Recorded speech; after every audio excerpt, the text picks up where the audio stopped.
Stories like this need to be told. And I'm grateful for people like Peter for doing this, for making films like this. If the media was not biased, this film would be shown here so that you could then make a decision.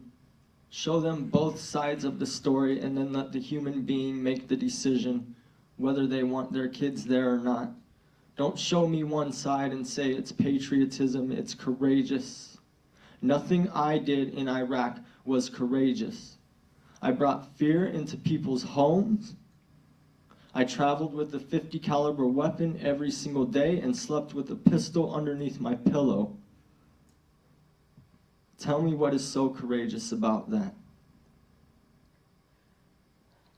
The flag on the DCUs is sewn on backwards with the Bush administration. It has never been sewn on backwards. Maybe that represents something else. Maybe it tells you that the government is backwards right now. Because that's what it represented to me and 35 other soldiers that I left. That I still talk to today on MSN Messenger.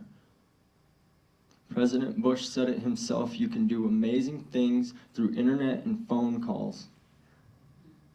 And that's what I'm doing. I maintain contact with 25 soldiers in different battalions over the internet. I live on a computer, and that's my way of fighting this war, and I'm going to continue doing that. And I'm going to, whenever a reporter comes up to me, I send them on the internet, and I say, why don't you ask somebody who's there? Why don't you ask the sergeant in Baghdad right now what he feels, instead of asking the general? There's more privates and more sergeants out there than there are generals. I'm sorry. There are 8,000 people, 8,000 soldiers, 8,000 men and women who are AWOL, living on the streets. We have the power to prevent this. Not everybody is as fortunate as me. I have a roof over my head. I have food in my stomach. That's all I need. Money doesn't represent anything to me anymore. The only thing that I care about in my life is my friends, and I want them back home. Because they are my brothers, and they are still my friends. You are my friends.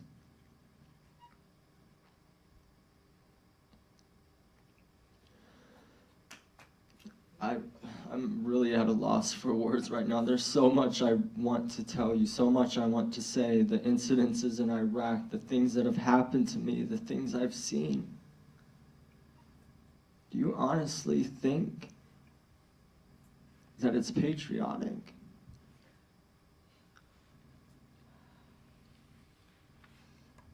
It's not. It's not. And I'm sorry. The President of the United States owes me. He owes me an explanation. Because what's worse than the things that I've witnessed in Iraq is the feeling of betrayal from my own president. From the man that I was supposedly fighting for. That's what hurts me more than anything. I did not have an answer to why I witnessed the things that I saw. And I don't know if I ever will.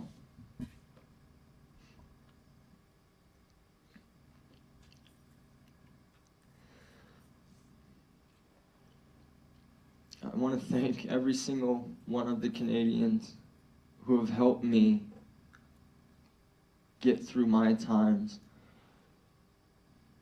who have brought a smile on my face every once in a while, because it's so hard for me to smile. I am not the same person. I was never like this.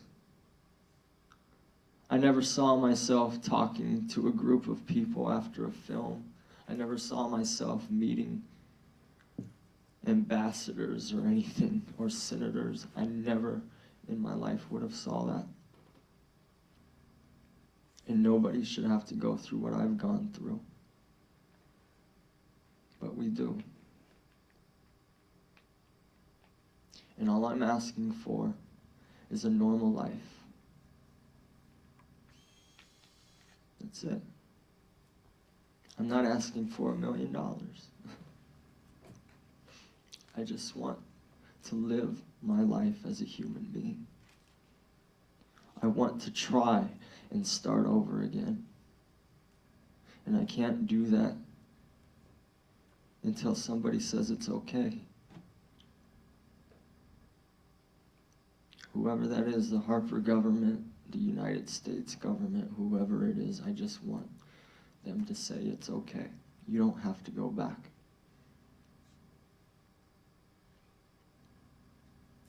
Anyway, thank you for listening to my story.